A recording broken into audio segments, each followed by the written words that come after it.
एक भक्त कवि के शब्द हैं,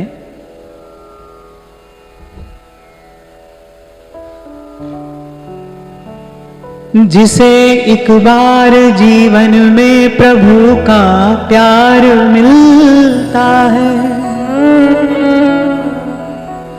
उसे फिर आंसुओं के हार का उपहार मिलता है।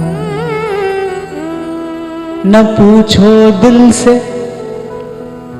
न पूछो दिल की उस बेकली का फिर हाल मत पूछो।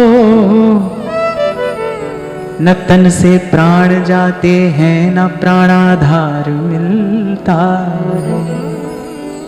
जिसे एक बार जीवन में प्रभु का प्यार मिलता है, उसे फिर आंसुओं के हार का उपहार मिलता है। न पूछो दिल की उस बेकली का फिर हाल मत पूछो। न तन से प्राण जाते हैं, न प्राणाधार मिलता है। और फिर कहता है कि भला किसको दिखाएं हृदय का ये रोग नित बढ़ता।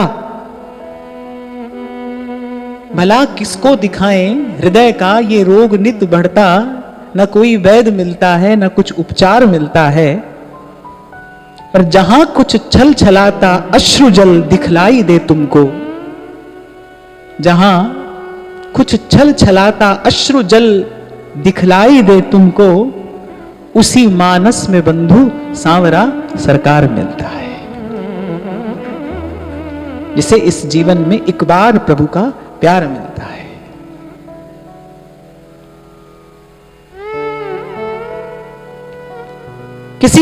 किसी शायर ने भी अपने अपने लफ्जों में ऐसी ही कुछ बात कही कि पता यूं तो बता देते हो सबको लामका अपना।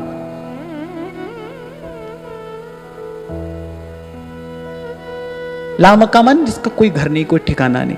कह रहे पता यूं तो बता देते हो सबको लामका अपना, पर ताज्जुब है कहीं रहते हो तुम टूटे हुए दिल में। जिस हृदय में प्रेम जन्य पीड़ा है, वेदना है, वही प्रभु का घर है। जहां कुछ छल छलाता अश्रु जल दिखलाई दे तुमको। कभी पूर्व भी मैंने आपको किसी प्रसंग में निवेदन किया था कि प्रभु की याद में रोए बिना मन का मैल धुलता नहीं। ये जो पीड़ा है, यही आत्मा का स्नान है। ये जो प्रभु मिलन की जो छटपटाहट है, चाह चटपटी है, यही आत्मा का स्नान है। अभी गत सत्र में हमने गोपी गीत की चर्चा की। वो प्रेम गीत त्रिभुवन को पवित्र करने वाला है। पर जब तक गोपी गाती रही, तब तक श्री कृष्ण हृदय में बैठे सुनते रहे। लेकिन जब वो गाना भी थम गया और गोपी रुदन करने लगी, रुरुदुहु सुस्वरम राजन कृष्ण दर्शन लालसा, जब फिर कुछ कहने की सामर्थ्य नहीं बची, बस प्रेम की पीड़ा से भरा, प्रियतम के वियोग की पीड़ा से भरा जब वो केवल हृदय रहा, तब श्री कृष्ण प्रकट हुए।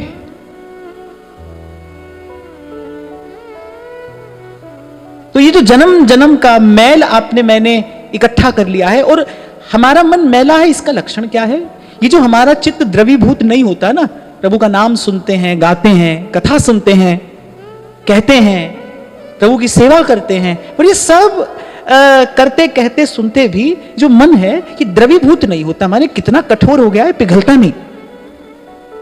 कहां बहती है हमारे नेत्रों से अश्रु की वो धारा जिससे प्रियतम के चरण कमल पखारे जाते हैं। चरण धोने के लिए अश्रु कलश तैयार है, प्रेम के मधुमंत्र का मन कर रहा उच्चार है। आइए चुपचाप हरि, ये प्यार का त्योहार है हमारे पास ऐसी सामग्री ना। एक और छोटी सी बात कहकर मैं आगे चलूंगा कि ये जो कभी कभी यहां बैठकर हमारा मन थोड़ा सा भीग जाता है ना, हमारी आंख थोड़ी भीग जाती है, ये तो भाई सत्संग का परिणाम है। ये तो स्थान का परमाणु है। और इसके बिना, इसके अतिरिक्त, इन अश्रुओं के अतिरिक्त मन को प्रेम के योग्य कोई नहीं बना सकता, मन को प्रियतम के योग्य कोई नहीं बना सकता। चाह चटपटी, इसे इसीलिए कह रहे हैं। ये बड़ी सुंदर बात, बड़ी मीठी बात मुझे लगी इसलिए मैंने यहां से ये दिव्य चरित्र चिंतन आरंभ किया, जिसे एक बार जीवन में प्रभु का प्यार मिलता है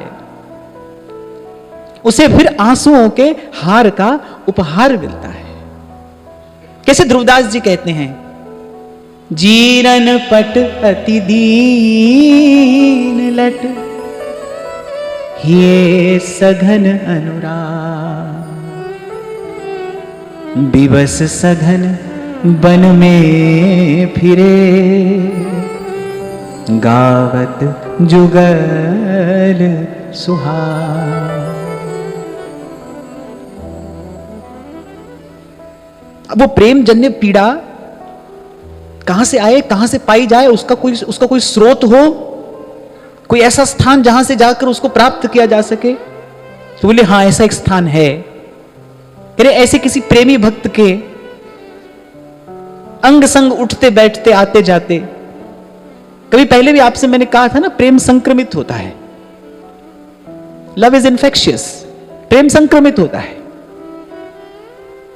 ये जो बार बार हमारे आचार्य ने भी और रसिकाचार्यों ने भी ये जो बार बार कहा ना, रसिकन संग फिरे दिन राती, रसिकन संग फिरे दिन राती। कोई पूछे भाई क्यों अपना दिन रात इन रसिकों के पीछे डोलते रहे, क्या मिलेगा? कह रहे जो इनके हृदय में है वो भाव संक्रमित होकर तुम्हारे हृदय में भी पहुंच जाएगा। जैसे किसी संक्रमित व्यक्ति का संग करने से दूसरा व्यक्ति भी संक्रमित हो जाता है, सीधी सी बात है ये तो। ऐसे ही प्रेमी के अंग संग रहते, प्रेमी की बात कहते सुनते, कि प्रेम का परमाणु ऐसे रोम रोम में घुल जाता है। इसलिए मैं तो पहले दिन से यही बात आप सबको निवेदन करता आया हूं कि प्रभु की झलक पानी है तो प्रभु के किसी प्यारे के पास जाकर बैठो, वहीं मिलेगा, वहीं दिखाई देगा। श्री रघुनाथ जी ने पूछा भरद्वाज मुनि से, कहां रहें आप बताइए, हमारे रहने योग्य कोई सुंदर स्थान बताइए, मुझे प्रसंग बड़ा प्यारा है। तो महर्षि उत्तर देते हैं कि प्रभु वैसे तो ऐसा कौन सा स्थान है जहां आप नहीं रहते? सर्वज्ञ और सर्वविद होकर भी आप मुझसे पूछते हैं कि हम कहां रहें, तो चलो आप मुझे एक सेवा दे रहे हैं, मैं वो सेवा पूर्ण करने का प्रयास करता हूं। आपने पूछा हमारे रहने योग्य कोई स्थान बताइए, तो आपके रहने योग्य तो प्रभु एक ही स्थान है, स्वामी सखा पितु मात गुरु, जिनके तुम सबता, तिनके मन मंदिर बसो, सिया सहित दो भ्रा, जाहि न चाही कबहू कछु, तुम संग सहज सने, बसहु निरंतर ताके उर, सोराउर निज गेह। निज गेह, स्वामी जी कह रहे हैं जो आपका अपना घर है ना, अपना घर जो आपका निज गेह है, बोले वो तो बस ऐसे किसी भक्त का हृदय है, जाही न चाही कबहू कछु, बस तुम संग सहज स्नेह, जिसका हृदय बस द्रवीभूत रहता है, द्रवीभूत रहता है। श्रीमद् भागवत में प्रभु अपने श्रीमुख से अपने भक्त का यही लक्षण बताते हैं, यही ऐसा ही होता है मेरा भक्त, मद्गुण श्रुति मात्रेण मयि सर्व गुहाशय। मेरे पास जैसे ही उसके कान में मेरा गुण पड़ता है, उसकी समग्र चेतना मेरी ओर प्रवाहित होने लगती है, जैसे गंगा का जल समुद्र की ओर जाता है, ऐसे मद्गुण श्रुति मात्रेण, सुनते ही मयि सर्व गुहाशय, मनोगतिरविच्छिन्ना यथा गंगांब सोम बुधौ।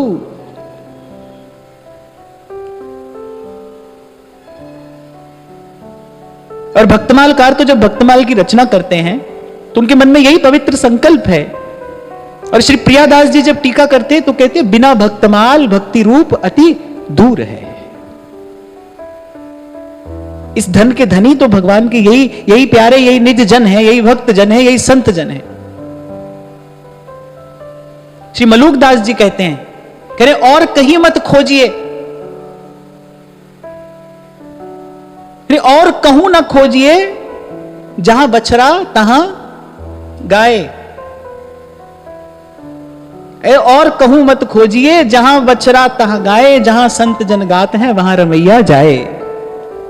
जहां संत जन गात हैं बस वहां रमैया जाए।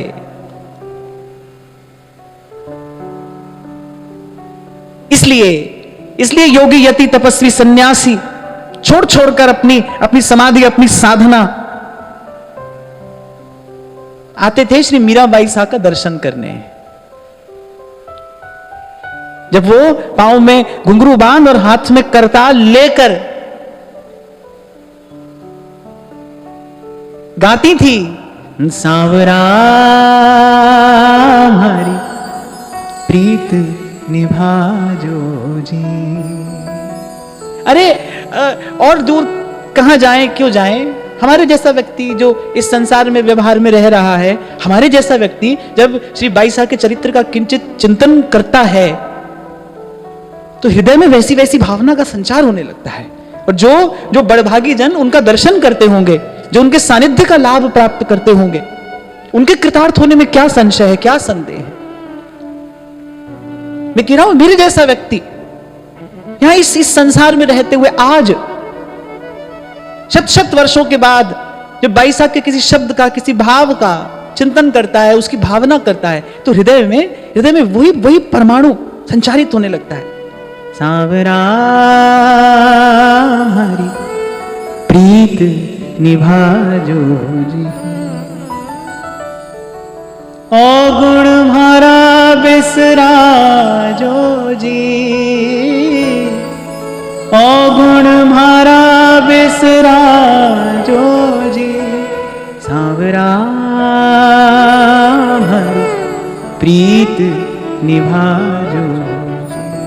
देखो आज हम इस चरित्र का चिंतन आरंभ करेंगे। एक बात मैं आप सबसे कहना चाहता हूं, जो भी यहां बैठे हैं, आप भी और आप भी, जब श्री मीराबाई साहब कुछ गाएं, आपको मुझे साथ में गाना है, उनके स्वर में अपना स्वर मिलाना है। मैं कई बार कहता हूं हमारे शब्द में, हमारे स्वर में इतनी सामर्थ्य नहीं है जो दीन दयाल के कान तक पहुंचे, पर इनके शब्द समर्थ हैं। ओ गुण हमारा बिसरा जो जी, ओ गुण हमारा बिसरा जो जी, सांवरा हमारी प्रीत निभाजो जी, सांवरा हमारी प्रीत निभाजो जी। मैं तो थारी चरणन दासी, मैं तो थारी चरणन दासी, मारा घर आंगन आजो जी, मारा घर आंगन आजो जी, मीरा के प्रभु समरथ स्वामी, मीरा के प्रभु समरथ स्वामी, मीरा के प्रभु समरथ स्वामी, मीरा के प्रभु समरथ स्वामी, बेड़ा पार लगा जो जी, बेड़ा पार लगा जो जी, सांवरा हमारी प्रीत निभाजो जी, सांवरा हमारी प्रीत निभाजो जी। पर जैसे जब गंगा के अवतरण का समय आया ना, तो भगवती गंगा ने कहा कि मेरे उतरने के लिए स्थान कौन सा है, क्योंकि धरा तो मेरा वेग धारण नहीं कर पाएगी। जैसे ही मेरा अवतरण ब्रह्मलोक से होगा, मुझे धारण कौन करेगा, मेरी धारा को कौन धरेगा, क्योंकि ये धरणी मेरा वेग सहन करने में समर्थ नहीं है। तो महादेव ने अपनी जटाओं में गंगा जी को स्थान दिया। ऐसे ही भक्त के रूप में जब प्रेम की कोई गंगा इस धराधाम पर अवतरित होती है, तो उसके लिए कोई सुयोग्य स्थान चाहिए।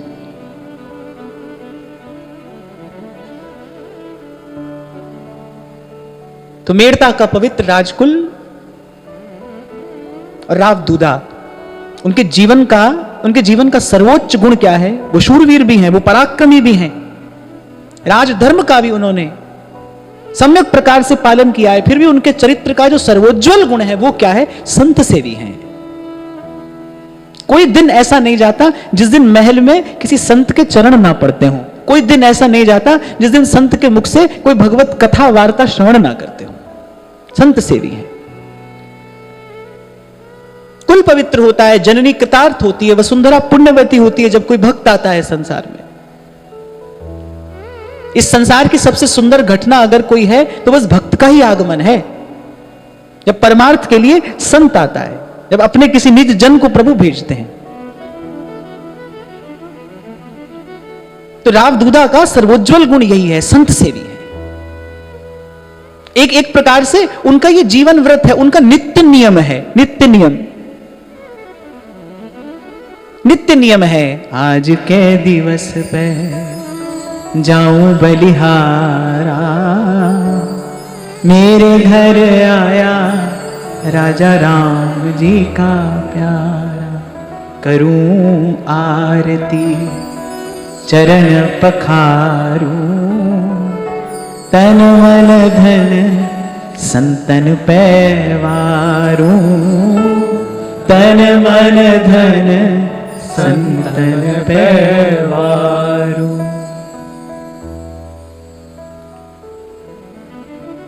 और अनेक जन्मार्जितम पुण्यम कृष्ण भक्ति प्रजायते।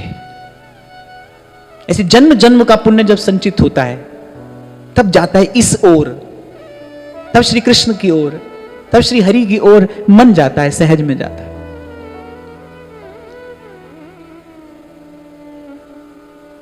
तो मेड़ता के पवित्र राजकुल में परम संत सेवी, परम संत चरणानुरागी राव दूधा के कुल में श्री मीरा जी का अवतरण होता है। यह भक्ति का सूर्य उदय हुआ है, इसलिए नाम रखा गया मिहिरा।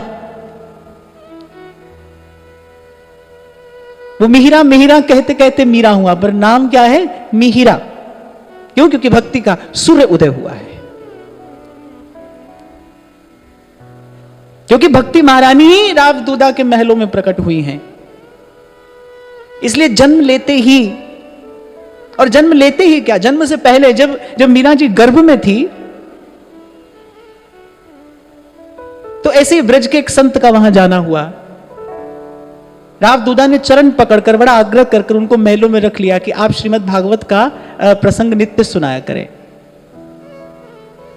छोटी बहू गर्भवती है, आप नित्य श्रीमद् भागवत का कोई ना कोई प्रसंग सुनाया करें। वैसे तो मैंने पहले भी कई बार इस विषय पर चर्चा की है। जो गर्भ का काल है ये सबसे महत्वपूर्ण समय है। उस समय जितना गहरा संस्कार पड़ता है उसके अतिरिक्त फिर और किसी विधि से वैसा संस्कार उस आने वाले जीव को नहीं दिया जा सकता जो संस्कार गर्भ में पड़ता है।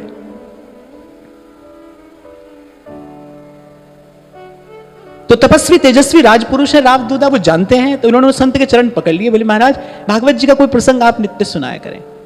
तो कह रहे हैं कि वो जो मीरा जी की माता जब वो गर्भवती थी, जब मीरा जी गर्भ में थी, तो जब श्रीमद् भागवत का प्रसंग सुनती थी तो ऐसे ऐसे विचित्र, ऐसे ऐसे अद्भुत, ऐसे ऐसे गूढ़ प्रश्न वो कथा सुनाने वाले संत से किया करती थी कि राव दूधा भी आश्चर्यचकित हो जाते थे। वो कहते थे कि हमको आज तक इस बात का ज्ञान ही नहीं था कि हमारी बहू इतनी ज्ञानवती है। ऐसे ऐसे विचित्र, ऐसे ऐसे गूढ़ प्रश्न ये पूछती है। 9 मास तक श्रीमद् भागवत जी की कथा चलती रही, पर कहते हैं जब 10वें स्कंद की कथा आरंभ हुई सब प्रश्न समाप्त हो गए। फिर कुछ नहीं पूछती थी, फिर केवल आनंद कंद की कथा श्रवण करते करते बस मन आनंदित रहता है। ऐसे ही कृष्ण कृष्ण सुनती सुनती मीरा जी अवतरित हुई हैं इस धराधाम पर। कृष्ण कृष्ण सुनती सुनती कृष्ण नाम कान में पड़ा है। तो जन्म से पहले ही लक्षण प्रकट होने आरंभ हो गए। अब जब जन्म हुआ तो जैसा मैंने कहा कि कोई और नहीं, स्वयं भक्ति महारानी ही प्रकट हुई है। मीरा जी के चरण पढ़ते ही जैसे जन जन का मन मानस बदल गया। यही भक्त के संग का प्रताप कह लीजिए, ये प्रताप है। तुलसी संगत साधु की कटे कोटि अपराध। कितनी मीठी बात कबीर कहते हैं, दर्शन कीजिए साधु का और साहिब आवे याद। जिसका दर्शन करके भगवत स्मृति हो जाए। अभी कल भी हम चर्चा कर रहे थे ना कि संत को कैसे पहचानोगे, बस ऐसे ही जिसका दर्शन करके भगवत स्मरण हो जाए, जिसके पास आप जाओ तो प्रभु का नाम मीठा लगने लगे, अच्छा लगने लगे, प्यारा लगने लगे, संसार के विषय से सहज उपरति होने लगे। चाहे ये लक्षण क्षण दो क्षण के लिए प्रकट हो, पर संत का गुण यही है, ऐसे ही पहचाना जाता है संत। दर्शन कीजिए साधु का और साहिब आवे याद। सोई लेखे दिन घड़ी और बाकी के दिन बाद।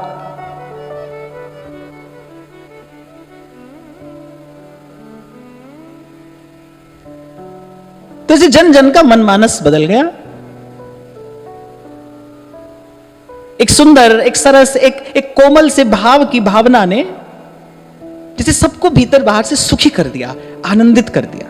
ये सुख, ये आनंद कैसा है, क्यों है, किस कारण है, इसका किसी को कुछ पता नहीं है, कोई खबर नहीं है, पर सबका मन जो था ना सहज, सरस, सुंदर, सरल, सौम्य सा हो गया। दिन दिन बढ़ने लगी। खेल खिलौने में कोई रुचि नहीं है, ना सहेलियों के संग बैठना अच्छा लगता है। क्या रुचि है कि अधिक से अधिक अपने दादा के पास बैठूं, राव दूदा के निकट बैठूं, संतों के मुख से कथा श्रवण करती रहूं। संत प्यारे लगते हैं, संत मीठे लगते हैं, संत की बात अच्छी लगती है, प्रभु की कथा में रुचि है, प्रभु की कथा प्यारी लगती है, बस संत प्रभु की कथा सुनाते रहें।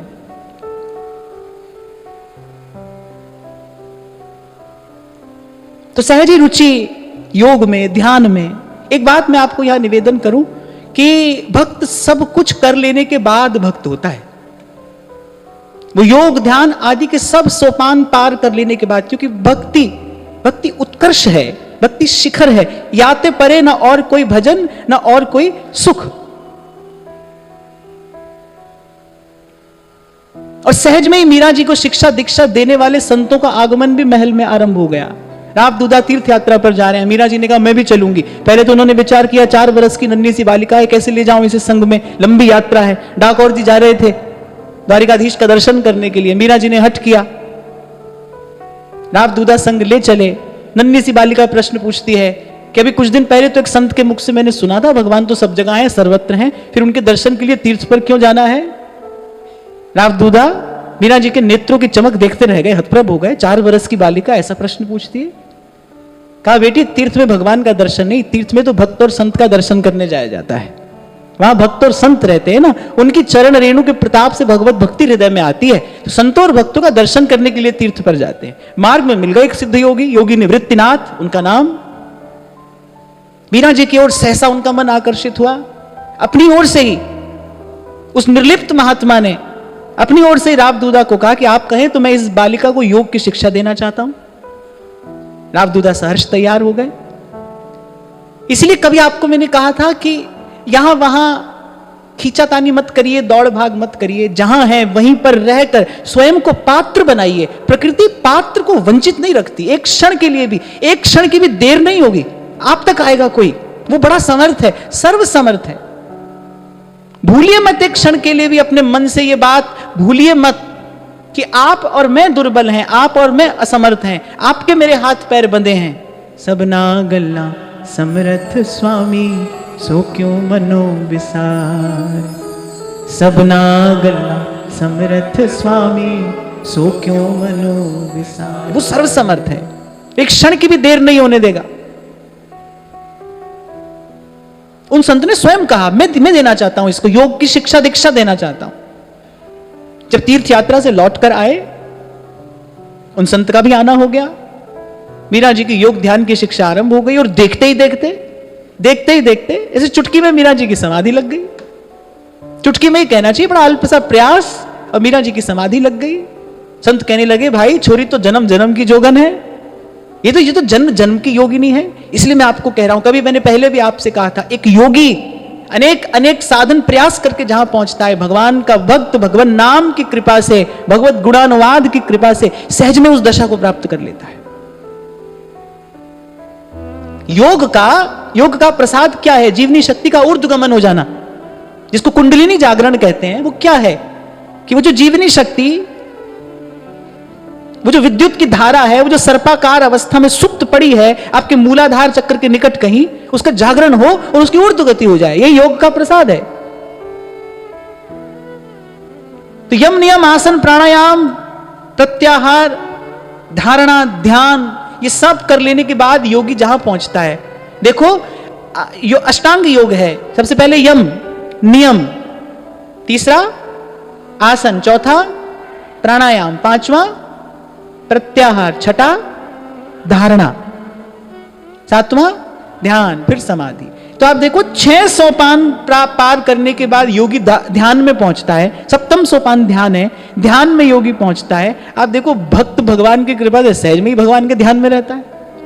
और योगी तो बेचारा किसी ज्योति के ध्यान में पहुंचता है, किसी निर्गुण निराकार ब्रह्म ज्योति के ध्यान में पहुंचता है। और भगवान का भक्त भक्ति महारानी की कृपा से अपनी जीवनी शक्ति के ऊर्ध्वगमन को प्राप्त करके त्रिगुणातीत सच्चिदानंद घन विग्रह प्रभु के ध्यान में दिन रात लगा रहता है। ये जो आपको बार बार अनेक अनेक विधियों से, अनेक अनेक भावों से, ये जो बार बार नाम जप की ओर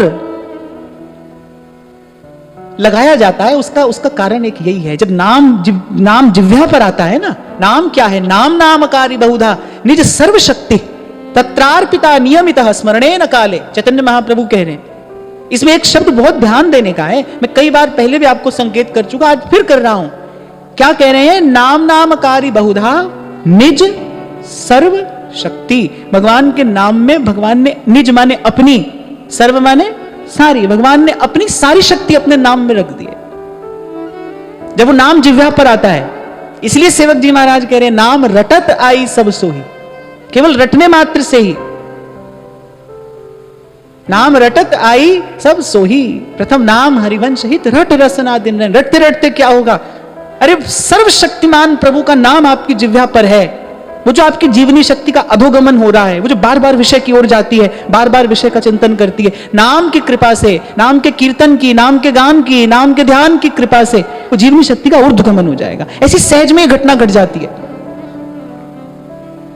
और आपको ये ना सोचना कि मैं ऐसे ही कहीं से पढ़कर और ऐसी कोरी भावना की बात आपको बता रहा हूं, ना, ऐसा नहीं है। नाम प्रगट जग जानिए, नाम का प्रताप तो प्रगट है भाई। तभी तो भावुक जन कहते हैं, जिस सागर को बिना सेतु के लांग सके ना राम, और लांग गए हनुमान उसी को लेके राम का नाम। कहो कहां लगी नाम बढ़ाई, राम न सकहीं नाम गुण गाई। और तुलसी बाबा तो एक बड़ी मीठी बात और कहते, कह रहे सुमिरी पवन सुत पावन नामू, और अपने बस करी राखे रामू।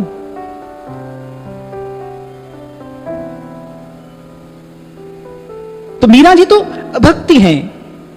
मीरा भक्त नहीं, मीरा भक्ति है। भक्ति मीरा जी के रूप में कृष्ण भक्ति अवतरित हुई है, कृष्ण भक्ति की मंदाकिनी प्रवाहित हुई है। तो बस सहज में बड़े थोड़े से प्रयास से, अल्प से प्रयास से समाधि लग गई। जब योग ध्यान से हो गया मन स्थिर शांत निर्मल, ऐसे ही हाथ में तानपुरा लेकर और युगल का यश गाते गाते वृंदावन से एक संत और पहुंच गए।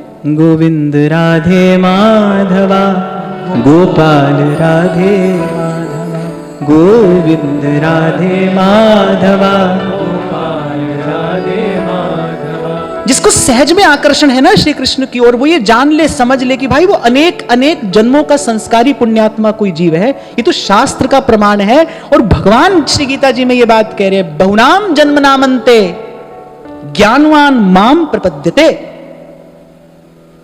अर्थात कि मेरी शरण में आने वाला ज्ञानी नहीं होता, ज्ञानी ही मेरी शरण में आता है। संस्कारी जीव का आकर्षण होता है भगवान की ओर। कोई जन्म जन्म का पुण्यात्मा संस्कारी जीव होता है, जिसको सहज में श्री कृष्ण अच्छे लगते हैं, जिसका सहज में श्री कृष्ण की ओर आकर्षण होता है, जिसकी चेतना सहज में ही श्री कृष्ण की ओर चल देती है। वो जन्मों का कोई संस्कारी योगी जीव होता है। वो सब साधन करके आया है, तब प्रभु ने चयन किया है उसको अपनी भक्ति का अमृत चखाने के लिए।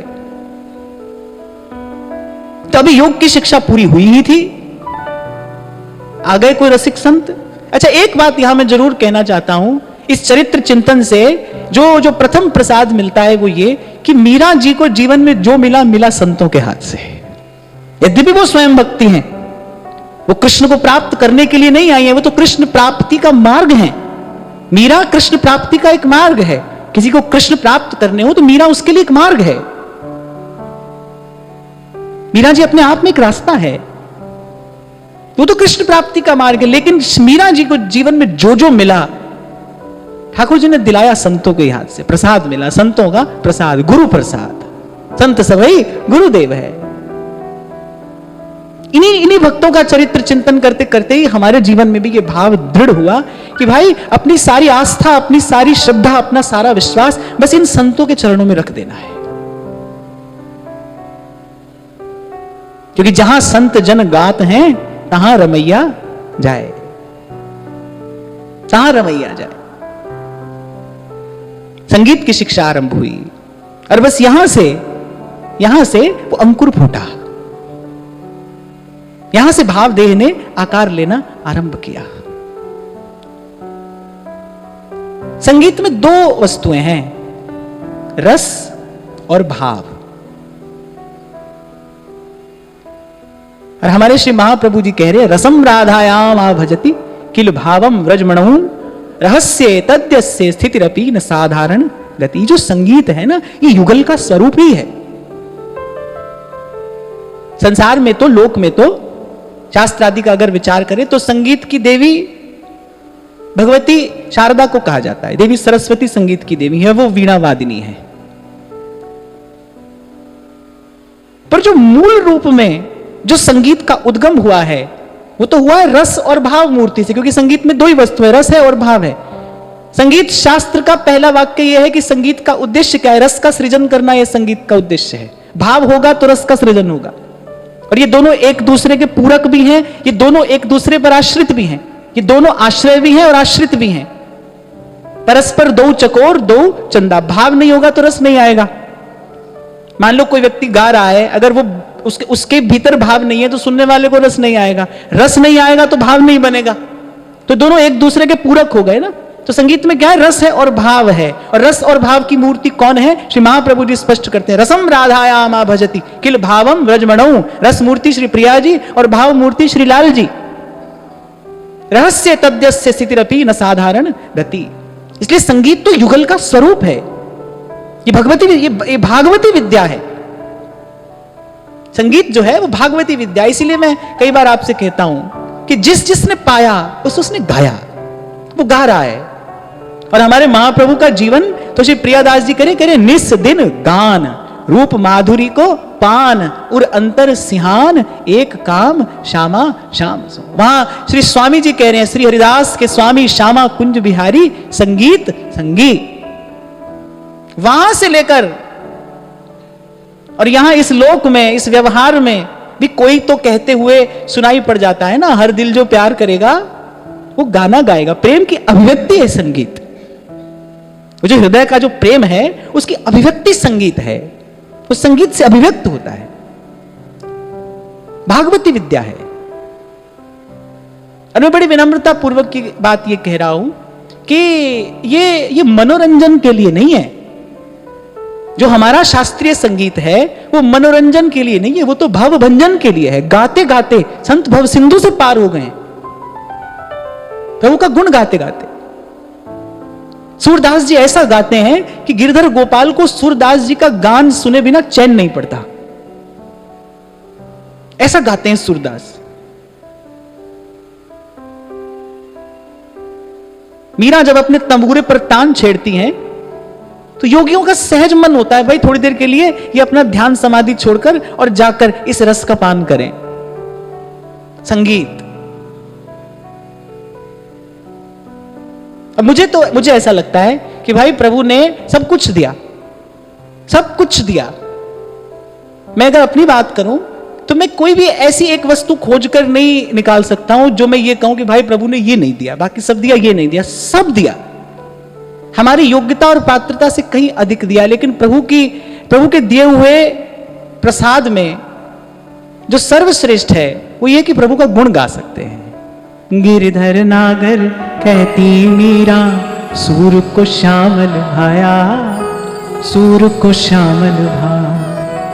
तुकाराम और नामदेव ने विठल विठल गाया, तुकाराम और नामदेव ने विठल विठल गाया। श्री राधे गोविंदा मन भजले हरि का प्यारा नाम। मैं कभी सोचता हूं कि गा नहीं सकते तो क्या करते, तो हम तो क्या ही करते। मैं तो कुछ भी नहीं कर पाता। और मैं तो आपको सच सच कह रहा हूं कि मैं खाने के बिना रह सकता हूं, गाने के बिना नहीं रह सकता हूं। गाए बिना नहीं रह सकते, खाए बिना रह सकते हैं, गाए बिना नहीं रह सकते। मोहनी मूरत सांवरी सूरत, चंचल नैन विशाल, बसो मोरे नैनन में नंदलाल, बसो मोरे नैनन में नंदलाल, नैनन में नंदलाल, बसो मोरे नैनन में नंदलाल, बसो मोरे नैनन में नंदलाल। मैंने आरंभ में ही आपसे कहा कि जब जब श्री मीरा जी गाए आपको मुझे संग में गाना है। मोहनी मूरत सांवरी सूरत, मोहनी मूरत सांवरी सूरत, चंचल नैन विशाल, बसो मोरे नैनन में नंदलाल, बसो मोरे नैनन में नंदलाल, नैनन में नंदलाल, बसो मोरे नैनन में नंदलाल। मोर मुकुट पीतांबर सोहे, मोर मुकुट पीतांबर सोहे, मुस्कान अधर रसाल, मुस्कान अधर रसाल। मीरा प्रभु संतन सुखदाई, मीरा प्रभु संतन सुखदाई, भगत बचल गोपाल, बसो मोरे नैनन में नंदलाल, बसो मोरे नैनन में नंदलाल, नैनन में नंदलाल, बसो मोरे नैनन में नंदलाल। और भक्तों के मुख से श्रवण किया है। संत कहते हैं कि गीत संगीत की शिक्षा दीक्षा पाकर श्री मीरा जी ने जन्माष्टमी के दिन ये प्रथम भाव अपने गिरधर गोपाल के चरणों में निवेदन किया। मोर मुकुट पीतांबर सोहे, मोर मुकुट पीतांबर सोहे, मुस्कान अधर रसाल, मुस्कान अधर रसाल। मीरा प्रभु संतन सुखदाई, मीरा प्रभु संतन सुखदाई, भगत बछल गोपाल, बसो मोरे नैनन में नंदलाल, बसो मोरे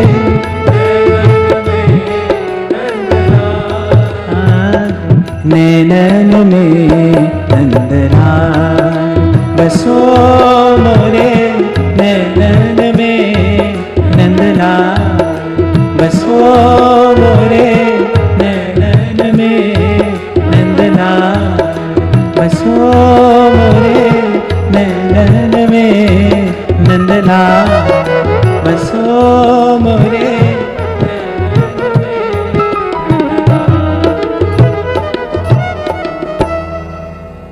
एक बात और कहकर आगे चलूंगा कि जिसके जीवन में संगीत है उस व्यक्ति के जीवन में कभी कभी निराशा और अवसाद नहीं आ सकते। जिसके जीवन में संगीत है और फिर गुरुजनों की कृपा से, संस्कारों के बल से यदि ये भाव प्रभु के चरणों में निवेदन कर दिया जाए, फिर तो कहना क्या है। फिर तो मैं बड़ी दृढ़ता पूर्वक कह रहा हूं, फिर उसे किसी और साधन की आवश्यकता ही नहीं है। गाया गाया हरिगुण गाया और काल ब्याल से बाची। और जिस युग में, जिस काल में आप और मैं यहां इस संसार में हैं, द कलयुग महा कीर्तन प्रधाना। कलयुग का तो धर्म ही यही है, गाइए हरि का गुण गाइए। कलयुग महा कीर्तन प्रधाना और गुरुमुख जपिए लाए ध्याना। ताहा बैकुंठ जहां कीर्तन तेरा, आपे सरधा ल्यावे,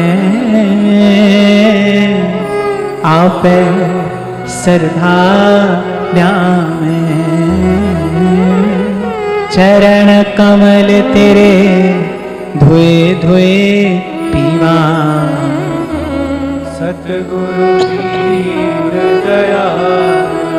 एक बार मुझसे किसी ने पूछा था कि गाना ना आए तो क्या करें। बड़ा गंभीर प्रश्न है, क्योंकि मैं ऐसे भी नहीं कह सकता सीख लो, सीखने की तो बात नहीं है। ये तो जिसको प्रभु प्रसाद दें सो दें। मैंने कहा उत्तर देना भी आवश्यक है, तो मैंने कहा आप प्रेम करो, गाना आ जाएगा। प्रेम ही लाता है जीवन में ये माधुर्य। आप प्रभु की ओर प्रेम से देखिए, आप प्रभु की ओर प्रेम से निहारिए। और बड़े कौतुकी हैं मेरे नाथ।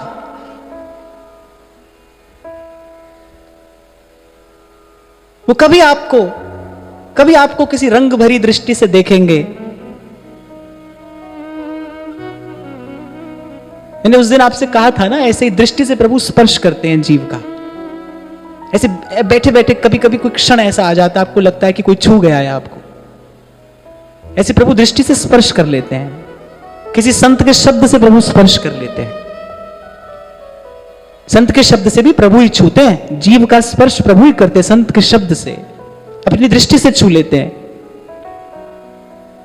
अपनी मुस्कान से मर्म का भेदन कर देते हैं। ऐसे आप बस प्रेम से उनकी ओर देखिए, आप प्रेम से उनको निहारिए। गाना ना आए तो रटिए जपिए। ऐसी किसी दिन वो रंग भरी दृष्टि आप पर होगी और आपके जीवन में ये रस का उद्रेक हो जाएगा। तो योग, ध्यान, गीत, संगीत, ये सब शिक्षा दीक्षा पूर्ण हुई। जिन संत ने श्री मीरा जी को संगीत सिखाया, सरस हृदय थे। एक दिन उनसे श्री मीरा जी ने कहा कि समाधि का वो उज्जवल प्रकाश देख लेने के बाद भी मेरे हृदय में कोई अभाव खटकता है। कहने का तात्पर्य क्या है कि मुझे तृप्ति नहीं हुई, मेरे हृदय में कोई अभाव खटकता है, जाने कैसी पीड़ा है। सब तो ठीक है, सब तो अनुकूल है, तन भी स्वस्थ है, मन भी सहज है, पर फिर भी कैसे अनजानी सी हृदय में कोई पीड़ा है। कभी कभी ऐसी हुक सी उठती है, वो अभाव मुझे खलता है, वो अभाव मुझे चैन नहीं लेने देता। वो राजकुमारी हैं, सर्व सद्गुण संपन्ना हैं, उनके स्मरण मात्र से भक्ति का संस्कार उदय हो जाता है। वो ये बात कहती हैं कि समाधि की अवस्था में पहुंचने के बाद भी कोई अभाव है जो मेरे हृदय में खटकता है। कहती मीरा जी जिस भाव से ये बात बता रही थी, उन रसिक संत को सुनते सुनते वो रसिक संत के नेत्र सजल हो गए। जब उन्होंने किंचित जानने का प्रयास किया, मन ही मन मीरा जी की स्थिति को और कुछ तो नहीं कह पाए। करुणामयी तुम पर कृपा करें। और बस उस संत ने मीरा जी के सर पर अपना हाथ रख दिया और कहा कि बेटी, मैं तो तुम्हें इतना ही कह सकता हूं कि बड़भागी जनों को यह पीड़ा मिलती है। जो बड़भागी होते हैं उनके हिस्से ये पीड़ा, ये विवशता आती है। इसलिए आज जहां से मैंने आरंभ किया, जिन शब्दों से मैंने आरंभ किया कि जहां कुछ छल छलाता अश्रु जल दिखलाई दे तुमको, उसी मानस में बंधु सांवरा सरकार मिलता है। बड़भागी होता है जिसको ये पीड़ा प्रसाद रूप में मिलती है। मैं फिर दोहरा रहा हूं अपने शब्द, पीड़ा ही आत्मा का स्नान है। ये जो चाह चटपटी है, ये जो पीड़ा है, यही प्रभु के योग्य बनाती है। ये वेदना भक्त की सामर्थ्य बनती है।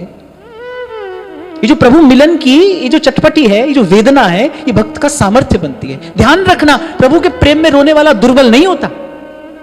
संसार में रोने वाला दुर्बल हो सकता है, पर प्रभु के प्रेम में रोने वाला दुर्बल नहीं है। उसके वो अश्रु उसकी दुर्बलता नहीं है। गोपी जब रो रो कर गा रही है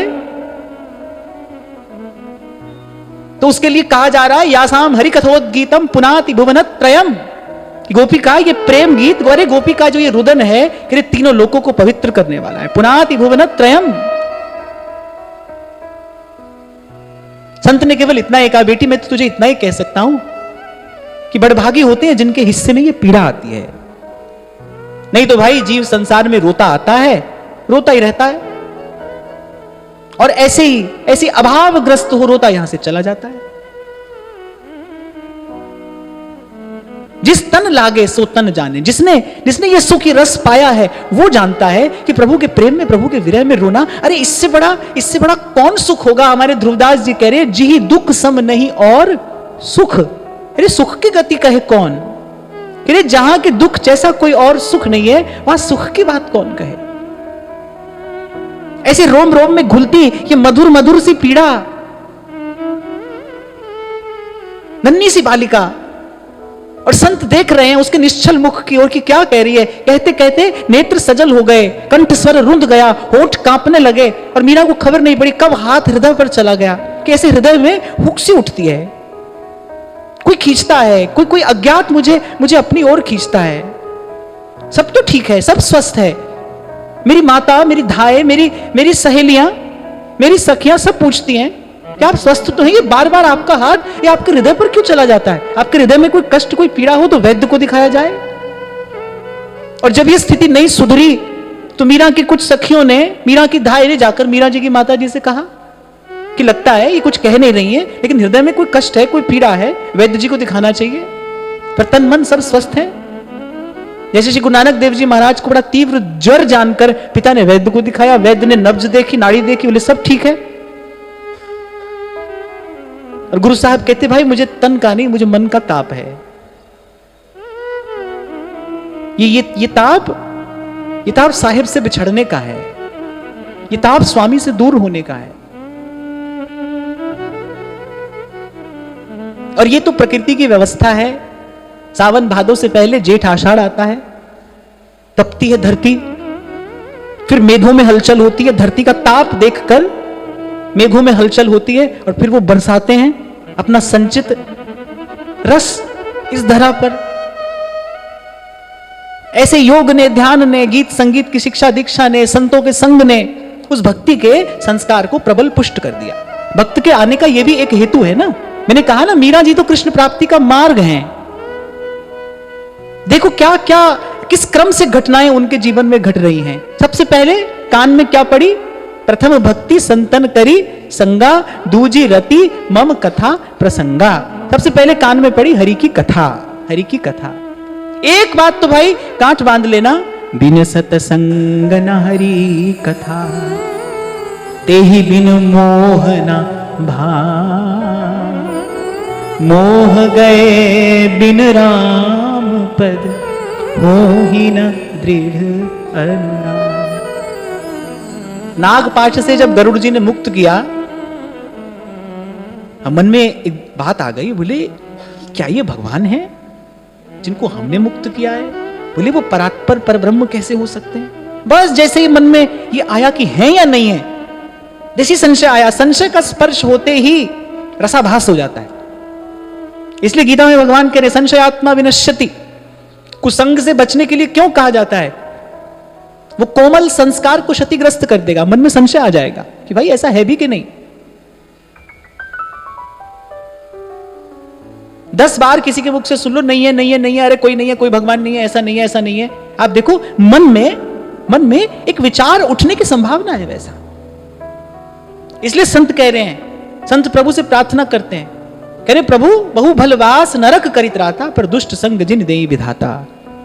हे प्रभु हमको विमुख जन से दूर रखना, विमुखों का संग ना मिले। अरे तुलसी बाबा तो यहां तक कह रहे जाके प्रिय न राम वैदेही, तजिए ताहि कोटि बैरी सम, यद्यपि परम सने ही। अपने भक्तों के संग रखना, संतों के संग रखना, विमुख का संग ना देना। इसलिए बार बार कहा जाता है दुस्संग सर्वथैव त्याज्य, कुसंग का सर्वथा त्याग कर देना चाहिए। और ये जो संशय का बीज है, ये कब वट वृक्ष बन जाता है पता नहीं चलता। बड़ी हानि होती है साधक को, इससे बड़ी भारी हानि हो सकती है। कई बार हमने यहां चर्चा की, एक भाव का भजन करने वाला अगर दूसरे भाव के भजन करने वाले का ही संग करने लगे तो ही कहीं ना कहीं भाव में रसाभास होने लगता है, होने की संभावना हो जाती है। और फिर जो नितांत भजन विमुख है, संस्कारहीन है, उसका संग करने से सोचो कितनी बड़ी हानि होगी, कितनी भयंकर हानि हो सकती है। तो बिन सत्संग न हरि कथा, ते ही बिन मोह न भाग, मोह गए बिन राम पद, हो ही न दृढ़ अनुराग। गरुड़ जी को संशय हो गया। मैं तो कई बार विचार करता हूं, देखो गरुड़ जी के पंखों से वेद ध्वनि प्रकट होती है, वो ज्ञान स्वरूप है, उन्हीं के मन में संशय आ गया। यहां वहां बैठे होंगे किसी के पास जाकर, अब पता नहीं क्या हुआ होगा, ये सब बात तो लिखी नहीं है, पर संशय हो गया। अब जैसे ही संशय हुआ मन अस्थिर हो गया, और मन का अस्थिर हो जाना माने मन का दुर्बल हो जाना। मन की स्थिरता ही मन की शक्ति है, मन की एकाग्रता ही मन का बल है। और जैसे मन अस्थिर हुआ मन दुर्बल हो गया, अब उनको चैन नहीं है। तो जब नारद जी मिले तब उन्होंने कहा कि अरे आपको थोड़ा रोग हो गया है, औषधि कहां है? बोले वहां जाइए जहां काक बुसुंडी रहते हैं। तुलसी बाबा कहते हैं ना, तहां गए हो जहां बस ही भुसुंडा, वहां जाइए जहां काक भुसुंडी रहते हैं। क्या करेंगे वो? बोले वो हरि की कथा सुनाएंगे, आपके रोग की यही औषधि है। ते ही बिन मोह ना भाग, और मोह गए बिन राम पद, हो ही ना दृढ़ अनुराग। कोई ऐसो रे सुखदाई, जिन हरि की कथा सुनाई, तिस भेटे गति होय हमारी, तिस भेटे गति होय हमारी। तुम अगर क्रम देखें ना, मीरा जी के जीवन में घटनाक्रम देखें, सबसे पहले हरि की कथा आई है, फिर योग ध्यान गीत संगीत। अब कोई कहे कि वो तो भक्ति है, योग ध्यान की आवश्यकता क्या थी? चलो गीत संगीत की बात तो ठीक है, मीरा जी की मां भी यही कहा करती थी कि चलो गीत संगीत सीखे सो तो ठीक है। बोली वैसे तो उसकी भी कोई आवश्यकता नहीं है, इसको कौन सा सभा में गाना है। और बोले जो घर परिवार में गाए जाने वाले गीत आदि हैं, वो तो घर की दासियां और दमामणियां जो हैं, बोले वो सिखा देंगी, गीत संगीत की शिक्षा की भी क्या आवश्यकता है। पर आदेश किसका है?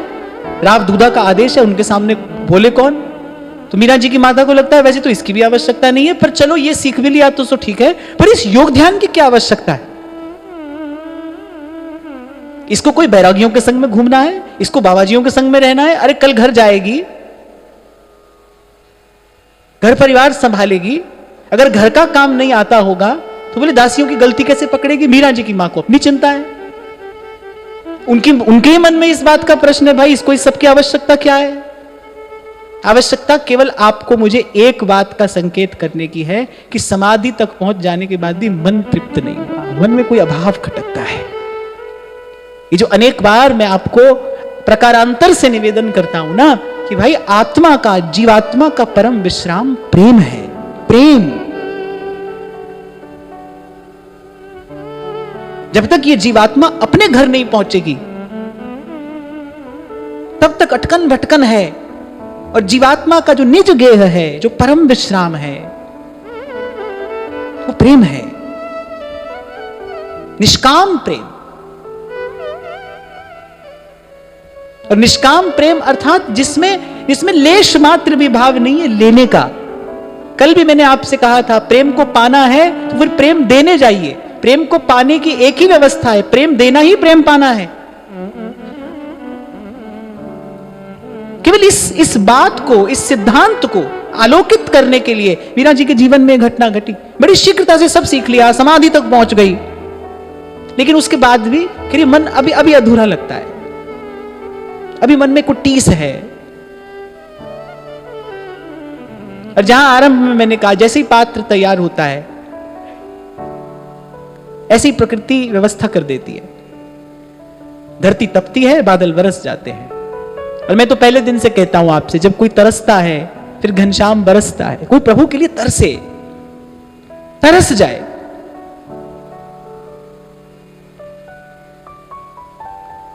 तद विस्मरणम परम व्याकुलते। तभी रसखान कह रहे हैं, सोई है गमार जिस कियो नहीं प्यार, और नहीं पायो दरबार या नंद के कुमार को। कभी देखना, ईमानदारी से देखना, किसी को बताने सुनाने के लिए नहीं, केवल अपने लिए देखना कि कभी मेरे जीवन में कोई ऐसा क्षण आया जिस दिन मुझे लगाओ कि अब प्रभु के बिना और कुछ नहीं चाहिए। अब या बिरहा की तब आंच मिटे, जब आए कि शाम लगे गल में। क्या हमारे हिस्से कोई ऐसा क्षण आया है? क्या हमें मिला है वो आंसुओं के हार का उपहार? क्योंकि जिसे एक बार जीवन में प्रभु का प्यार मिलता है, उसे फिर आंसुओं के हार का उपहार मिलता है। कभी हुई है ऐसी बेचैनी? न तन से प्राण जाते हैं, न प्राणाधार मिलता है। और वहां हमारे ध्रुवदास जी कहते हैं कि ज्ञान सहित नर देहवर और भरत खंड में हुई, तो ना चाख्यो प्रेम रस। यही तो प्रेम रस है। अरे तो ना चाख्यो प्रेम रस, अरे ताको रहिए रोई। अरे उसका जीवन व्यर्थ है। जिसके नेत्र कभी सजल नहीं हुए, जिसका हृदय कभी व्याकुल नहीं हुआ, जिसकी वाणी कभी गदगद नहीं हुई, जिसका कंठ स्वर कभी रुंधा नहीं, जिसको कृष्ण कृष्ण करते कभी संसार के विषय से उभरती नहीं हुई, जिसके हृदय ने कभी ये रस चखा ही नहीं, ये रस श्याम बिना जग खारो लागे, श्याम बिना जग खारो लागे, जगरी बाता कांची, माई री माई सांवरे रंग राची, सांवरे रंग राची। क्षण आ गया जब घनश्याम बरसा। आ गए कोई संत, एकाकी थे, बड़ा एकांतिक उनका जीवन। दिव्य सुंदर प्रभु का श्री विग्रह उनके संग, और बस अपने कक्ष में उनको विराजमान करके और बस दिन रात प्रभु की परिचर्या में निमग्न। और उनकी ओर से आदेश था कि उनके एकांत में बार बार विक्षेप उपस्थित न किया जाए। एकांतिक महात्मा थे। अनेक स्वभाव वाले संत होते हैं ना। किसी को समूह में रुचता है रहना, किसी को एकांत प्रिय है। दोनों ही लोक का कल्याण करते हैं, दोनों ही अपने अपने प्रकार से लोक का मंगल करते हैं। एकांतिक महात्मा थे। अब नारद जी कहते हैं भक्ति सूत्र में, भक्ता एकांतिनो मुख्या। एकांतिक जो भक्त हैं बोले वो मुख्य हैं।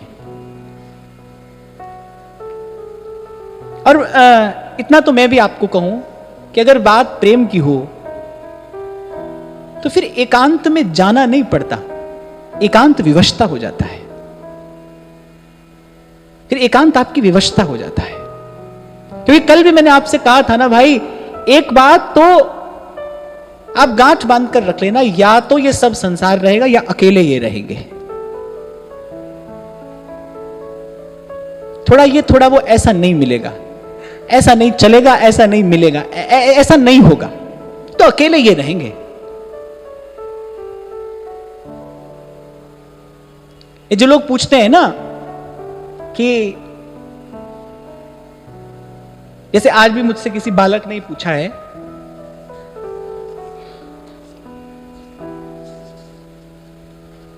कि ऐसा विचार आ रहा है कि अब संसार में और नहीं उलझना, जो प्रारब्ध से प्राप्त है बस उसी के प्रति कर्तव्य व सेवा करते हुए मन गुरुजनों की कृपा से सिमटा रहे, नए संबंध बनाकर स्वयं को उलझाया ना जाए। आप ऐसे में मार्गदर्शन कीजिए। इनका अभिप्राय विवाह से है कि हमारा एवं हमारे माता पिता का क्या कर्तव्य होना चाहिए। विचार तो बड़ा सुंदर है, हम तो यही कहेंगे, पर मैं आपको यह कहूंगा कि विचार आते जाते रहते हैं। यदि अभी ये केवल विचार है तो केवल विचार से काम नहीं चलेगा, संकल्प चाहिए। इसके लिए संकल्प चाहिए, दृढ़ संकल्प। जैसा उस दिन मैंने आपको राष्ट्र कवि की कविता की 2 पंक्तियां सुनाई ना, कि लेकिन नौका तट छोड़ चली, अब पता नहीं किस ओर चली, ये बीच नदी की धारा है, सूझता ना कोई किनारा है, ले लील भले यह धार मुझे, पर लौटना नहीं स्वीकार मुझे। फिर ऐसा संकल्प चाहिए। विचार पर मत जाइए, विचार तो किसी और का भी हो सकता है जो आप में संक्रमित हो गया, और विचार तो आते जाते रहते हैं। संकल्प अपेक्षित है।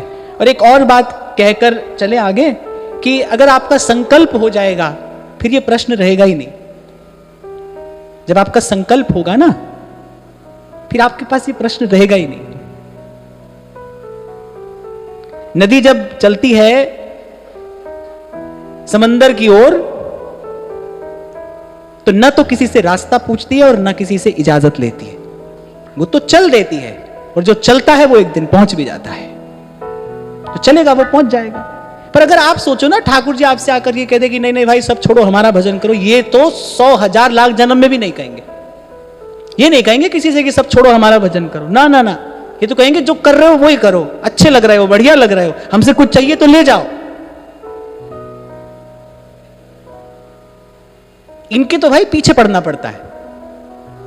अगर नहीं पढ़ना पड़ता तो सहजो भाई नहीं कहती मारो झिड़को तो नहीं जाऊं, सरक सरक तुम ही पे आओ, मारो झिड़को तो नहीं जाऊं, सरक सरक तुम ही पे आओ, सरक सरक तुम ही आओ, हम बारक तुम माए हमारे, पल पल माए करो रखवारे। अभी कुछ दिन पहले कोई हमारे पास में आए, बड़ा उनका आग्रह था कि एक बार तो हमारे यहाँ आइए सत्संग के लिए, एक बार तो आइए। बोले अच्छा आप ठाकुर जी से पूछ लीजिए। बोले हम आपको विश्वास दिलाते हैं कि वो ना नहीं करेंगे। मैंने कहा इसमें आपके विश्वास की कोई आवश्यकता नहीं, तो मुझे भी पता है। मैं एक बार उनसे पूछने जाऊंगा वो 2 बार कहेंगे, मैं कहूंगा एक बार जाऊं, कहेंगे 2 बार जाओ। संतों गुरुजनों की कृपा से इतना तो इनका स्वभाव हमको पता चल गया है, ये नहीं चाहते हैं भाई, ये तो अपने निजानंद में मग्न है। यहां तो फड़ ले आप पल्ला तेरा, और फिर हो जाए जो होना। वहां तक जाओ जहां तक ये प्रश्न ना रहे। मुझसे मत पूछो, किसी और से भी मत पूछो, आपकी जीवन यात्रा है, हमसे मत पूछो। सत्संग श्रवण करते करते जा सकते हो तो वहां तक जाओ जहां ये प्रश्न रहे ही नहीं, इस प्रश्न का कोई अर्थ ही ना रहे कि भाई यहां जाऊं या वहां जाऊं। अभी 2 रास्ते दिखाई पड़ रहे हैं ना, और आगे चलो। और मैं तो आपको अपनी ओर से ये कहूंगा कि ऐसा प्रश्न मुझसे नहीं, किसी से भी नहीं पूछना। आपकी यात्रा है, आप निर्णय लेना। अभी परसों की बात है, हाँ मैं भूल गया, आप लोग हंस देते इसलिए मैंने कहा कि गंभीर विषय चल रहा था। महाराज जी मुझसे किसी ने पूछा कि मैंने लव मैरिज किया है, अब मेरे मां बाप मान नहीं रहे, क्या करूं? मैंने कहा मुझे तो कोई अनुभव है नहीं इसका, ये सब क्या है हम तो जानते नहीं। और जो आपने ये शब्द प्रयोग किया ना लव मैरिज, ये शब्द ही गलत है। लव को मैरिज की आवश्यकता ही नहीं होती, और मैरिज के बाद बेचारा लव रहता नहीं है कहीं पर भी, ये भी देखने में आता है कि आ ही रहा है। तो इनका ये तो आपका जंजाल है, आप संभालो, हमको तो कोई इसकी दूर की भी कोई जानकारी नहीं है। हाँ पर जो उससे पहले पूछ रहा है ना प्रश्न अच्छा है, आपका विचार भी बड़ा अच्छा है कि जो प्रारब्ध से प्राप्त है उसी को स्वीकार करके उसी की सेवा की जाए और उलझन न बढ़े। पर मैं कह रहा हूं केवल विचार से काम नहीं चलेगा आपका, जब तक आपका संकल्प ना हो जाए, जब तक आपको लगे कि भाई मेरे लिए अब कोई दूसरा मार्ग है ही नहीं, एक बार आप वहां तक चले जाइए, फिर आगे। जिमि बालक राखे महतारी, करऊं सदा तिनकी रखवारी।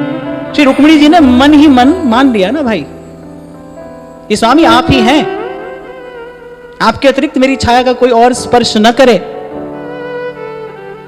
पत्र लिखकर भेज रही है, पता नहीं पत्र पहुंचेगा कि नहीं पहुंचेगा।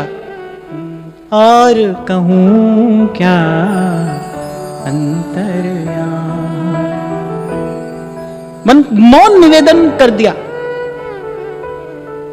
पर अगर संकल्प दृढ़ है ना, फिर एक बात मैं सदा कहता हूं भाई, शेर का हिस्सा कुकर सियार लेकर नहीं जा सकते, पर पहला पग आपको उठाना पड़ेगा। वो तो अनादिकाल से यही कह रहे हैं, जो चली है तू एक पग, तो चली हो पग 60। पहला पग आपको उठाना पड़ेगा। इसलिए भाई मुझसे क्या, किसी से भी नहीं पूछना ये बात, मेरी तो बस एक अच्छी सी सलाह है, ये विचार अच्छा है, इसको और पानी दो और सींचो, इसकी जड़ गहरी हो जाए कि प्रश्न रहे नहीं। और जब तक प्रश्न है, तब तक तो मैं कहूंगा कि भाई फिर अपने आप को कोई विशेष प्रतिभा संपन्न न समझते हुए जो साधारण मार्ग है उसी पर ही चलना चाहिए। भूल होने से अच्छा है कि जो शास्त्रोचित मार्ग है फिर उसी का ही पालन किया जाए।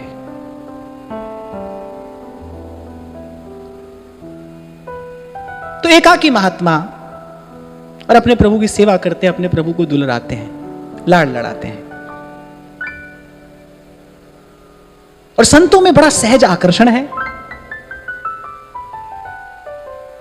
मीरा जी सहज आकर्षित होती है संत की ओर, यद्यपि आदेश किया गया है राव दूदा की ओर से इनके कक्ष की ओर कोई बहुत अधिक न जाए, एकाकी महात्मा इनके भाव में कोई विक्षेप ना हो, पर मीरा जी तो रह नहीं पाई, दबे पांव जाती हैं और झरोके से झांकने का प्रयास करती हैं। कैसे संत हैं, कहते हैं कि उनके पास ठाकुर जी भी हैं, कहते हैं कि वो प्रभु की सेवा भी करते हैं, देखना चाहती हूं, जानना चाहती हूं कैसे होते हैं ठाकुर जी, कैसी होती है उनकी सेवा। और यहां ऐसी झरोके से झांक झांक कर देखने की चेष्टा कर रही हैं। और बस एक दिन मोतिन माल बनी नटके, लटकी लटता लट घूंघरवार, अंग ही अंग जड़ाव लसे, शीस लसे पगिया जटा, पूरन पुण्यन ते रस खान, जी मोहनी मूरत आए, चारों दिसान की ले छवियान के, झांके झरोखे में बांके बिहारी, झांके झरोखे में बांके। और कह रहे झरोखे में से, वो झरोखे का जो नन्हा सा छिद्र था ना, उस नन्हे से छिद्र में भी सबसे पहले दिखाई क्या पड़ा, सबसे पहले दर्शन क्या हुआ, माई रिवा मुख की मुस्कान, संभारी न जई है, न जई है, न जई है।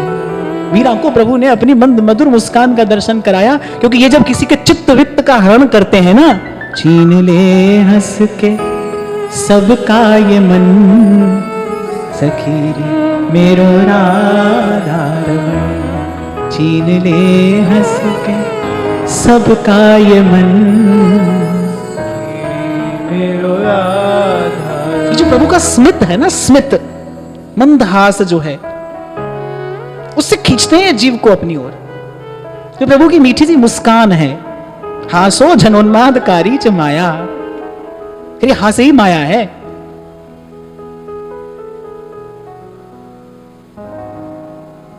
और जो जिसका लक्ष्य संसार है, जिसकी दृष्टि संसार की ओर है, उसके लिए माया मां ठगनी हम जानी। और जिसकी दृष्टि प्रभु की ओर है, तो कह रहे जो कदापि माधो भजे माया चेरी हो। तो सबसे पहले उस झरोखे से दर्शन हुआ प्रभु की मंद मधुर मुस्कान का। और जैसे आकर किसी ने हृदय का द्वार खटखटा दिया हो। कह रही थी ना मीरा उस संत से कि कोई अनजानी सी पीड़ा है, कोई अज्ञात मुझे अपनी ओर खींचता है, और जैसे ऐसे असमय किसी ने आकर हृदय का द्वार खटखटा दिया हो, और द्वार खटखटाते ही, जैसे कभी कभी कोई द्वार खटखटाता है ना, तो मन कहता है कि अमुक व्यक्ति होगा, हो सकता है वही हो। तो मुस्कान देखते ही मीरा को लगा जैसे द्वार खटखटाया किसी ने, और जैसे चेतना कह रही है कि हो ना हो, ये वही अज्ञात है जिसको मैं कब से खोज रही हूं, जिसको मैं कब से ढूंढ रही हूं। नेत्र सजल हो गए, और वस्तुतः वही बड़भागी है, वही बड़भागी है जिसके चित्त का हरण चित्त चोर स्वयं कर लेता है, वही बड़भागी है। इस भारत भूमि पर जन्म पाने का यही फल है भाई। इस भारत भूमि पर मनुष्य जन्म मिले, इसका लाभ यही है, इसका परम फल यही है। न देखी यार की आंखें तो फिर बेकार की आंखें। कोई देख ना ले, कहीं संतुष्ट ना हो जाए, बस इस भय से वो मंद मुस्कान का दर्शन उस झरोखे के छिद्र से करके, और उस रूप माधुरी को मानो अपने हृदय में समेट कर दौड़ गई मीरा। पर अब तो एक पल का चैन नहीं है। वो जो मुस्कान की माधुरी है उसने आप्लावित कर दिया तन मन प्राणों को, रोम रोम भीग गया, भीग गया। अच्छा, और ऐसे ही कोई कहने वाला कहता है वो हटा रहे हैं पर्दा, और सरेआम चुपके चुपके, और मैं नजारा कर रहा हूं सरे शाम चुपके चुपके। ऐसी धीरे धीरे पर्दा हटाते हैं प्रभु, धीरे धीरे पर्दा हटाते हैं। इसलिए आपसे कहता हूं भाई, ये मार्ग लंबा है, पर इस मार्ग पर चलना सुख है, सौभाग्य है, आनंद है। इस मार्ग पर चलने का सुख लेना, कभी श्रवण, कभी कीर्तन, कभी स्मरण, कभी अर्चन वंदन, और फिर कभी सेवा। बस ऐसे ही भोर सांझ बीतता रहे, भोर सांझ बीतता रहे। प्रतीक्षा ही प्रियतम का प्रसाद है, प्रतीक्षा ही प्रियतम की स्वीकृति है। जो प्रभु की प्रतीक्षा कर रहा है उसे प्रभु से स्वीकृति मिल गई है।